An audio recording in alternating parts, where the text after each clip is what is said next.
Pemirsa, kembali lagi dalam Ngopi bersama Asep Tapib di PJ TV Pisan. Ya, kita lanjutkan ya untuk meraih sukses berbasis habit Rasulullah ya. Kita tadi baru pagi ini sudah banyak yang harus kita contoh dan begitu luar biasa efeknya, begitu luar biasa manfaat dan faedahnya ya untuk kita. Nah, setelah pagi berolahraga maju ke siang, Rasulullah apa tuh? Kemudian ke siang beliau sebelum beraktivitas melaksanakan kesehariannya, baik itu berdakwah, kemudian beliau juga kan seorang pebisnis ulung. Tentunya beliau mengawali dengan melaksanakan sholat sunat duha. Nah, itu sholat sunat duha yang dikerjakan 2-8 rakaat itu menjadi salah satu sunnah yang mungkin di sekolah-sekolah sekarang sudah dijadikan kebiasaan. Iya, ya dulu ada tuh kepala sekolah SMK tuh yang mengawal itu tahun 2000-an ya, di Jalan Ciliwung tuh. Ya, sampai akhirnya pindah ke beberapa sekolah ada duha terus. Alhamdulillah. Ya. Nah, itu jadi seperti itu sholat duha. Selepas itu barulah Rasulullah memberikan contoh kepada kita untuk bersosialisasi, baik itu beliau bekerja ya dengan cara apa yang kita kenal. Mungkin Rasul itu seorang pebisnis, seorang pedagang. Nah, kalau kita kembali ke profesinya, kita misalnya sebagai pendidik ya mungkin ke sekolah Pak ya.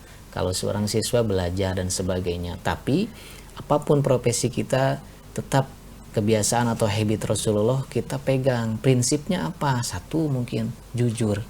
Ya, Rasulullah dalam berbagai kegiatan apapun prinsip itu selalu beliau lakukan, jujur. Bahkan dulu kan Rasulullah digelari Al-Amin. Saking terpercayanya, padahal beliau saat itu masih sangat muda.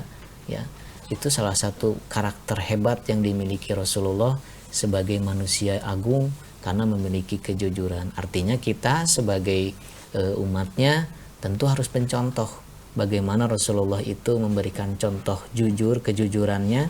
Kita pun dalam profesi apapun kita biasakan untuk memiliki sifat tersebut.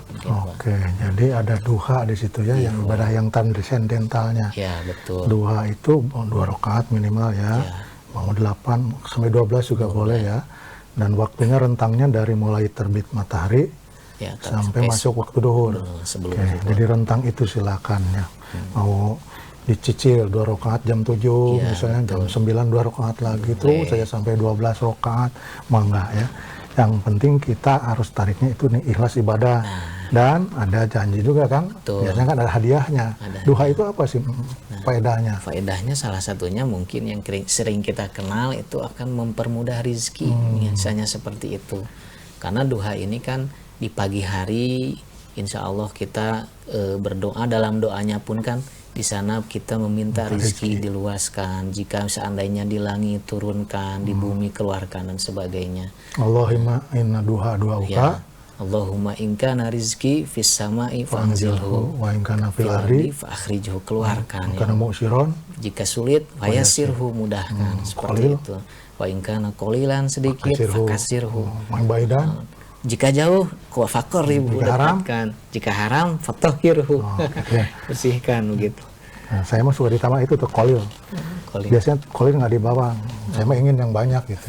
Kalau sedikit perbanyak lah itu. Betul, dan berkah ya Pak ya. Iya, berkah. Jadi doa memang kenapa pagi-pagi kan, pagi-pagi waktu identik dengan mencari rezeki ya, atau menjemput rezeki, dan maka doanya pun doa meminta rezeki. Ini cocok sekali ya. Jadi doa karena usaha itu memang tugas kita gitu kan, yang menentukan hasilnya ya Allah. Tapi kita diharuskan juga meminta dengan doa ya, selain berusaha. Jadi duit ya, doa, usaha, ikhtiar, tawakal. Gitu. Betul. Begitu pemirsa ya. Jadi kebiasaan baru sampai pagi ya, duha. Kalau saya dengar katanya Rasul juga suka istirahat siang sebentar. Atau bahasa Inggris take a nap. Biasanya katanya Rasul itu sebelum adzan duhur itu barang 10 menit gitu, ngalenyap gitu kan. Ngalenyap. Qailullah, bahasa orang santri biasanya begitu ya, qailullah. Jadi istilahnya mah apa ya? Menjelang zuhur itu beliau menyegarkan diri betul, beristirahat sebentar. Nah, itu luar biasa, emang itu sunnah Rasulullah juga. Kalau kita bisa nggak kira-kira Pak ya? Nah, agak sulit juga karena kondisinya yang di sekolah yang di bekerja. Mungkin kalau saya mah kepala sekolah waktu itu bisa. Jadi gitu. sebelum duhur itu kan masih di ruangan tuh. Kadang-kadang senderin aja sebentar gitu kan.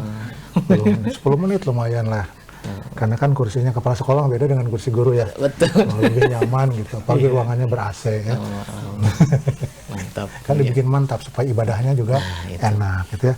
Baiklah, itulah kebiasaan Rasulullah yang bisa kita contoh dan wajib kita contoh baru sampai tengah hari ya. Nah, nanti sisanya kita bahas di kemudian hari lah yang kita selesaikan. Tergantung permintaan pemirsa. Kalau ingin dilanjutkan silakan minta ke redaksi ya. Topik ini kita lanjutkan. Kalau tidak yang minta ya nggak dilanjutkan ya. Demikian episode kali ini ya, kita bicara tentang habit Rasulullah.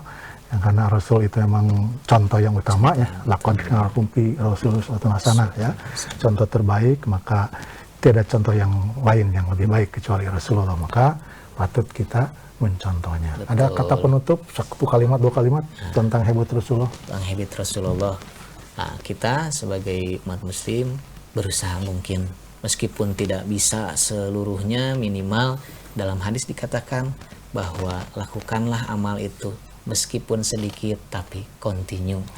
Ya, jadi meskipun sedikit tapi bisa terus menerus kita lakukan, insya Allah itu akan menjadi amal kebaikan yang akan kita dapatkan nanti di akhirat kelak, begitu. Oke, lakukan kebaikan amal itu walau sedikit. Yang penting terus. Jadi mari kita contohnya baru sedikit contoh yang diberikannya dari bangun pagi tahajud, salat sebelum subuh, kemudian duha, olahraga, ya, tidur sebentar di siang hari, itu contoh, dan itu baik kita lakukan.